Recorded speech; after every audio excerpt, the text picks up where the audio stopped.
Mugamba muti abana ba mama oli live with the Buzz UG.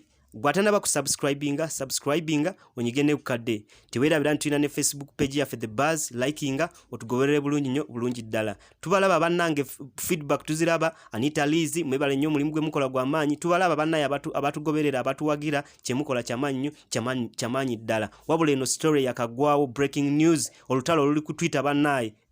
Ndoza mbadde mukiwulira bulungi ndi ono muwala wa NBS Uncut Anatalia Ozzy agenda kuyingira ebintu by'obufuzi. Agenda mu bufuzi byokola ku radio byokola ku TV asoka bireke. Wabula ante amawulire malane gafuluma nti baba avuddewo ku TV replacement ye eyinza kuba Tina Fierce ono yakolanga ku Urban TV Scoop on Scoop yayinza kujja ona mu replacinga ate kino ne bakitambuza bulungi nnyo bulungi ddala. Wabula ate fani wa Tina Fierce ku Twitter avuddeyo namugamba Tina Fierce gwe oli fala tosobola abakozi abakola ku NBS TV bali professional ekintu bakikuba bulungi naye gwe oli fala tolina kyosobola toli professional mu bintu byo. Olutalo lubadde lw'amaanyi amuvumye nnyo. Wabula Tina Fierce avudde nagamba nti ye tagenda kudiza fani wono wabula akimanyi nti waliwo abamusasudde ndowooza baagala mu attacking erinnya lya lyonone agambe tagenda mudiza kintu kyonna. Wabula kyolina okumanya nti olutalo tujja kuba tulugobera bulungi nnyo. Weekumire ku The Buzz UG subscribinga onyigene ku kadde weebale nnyo.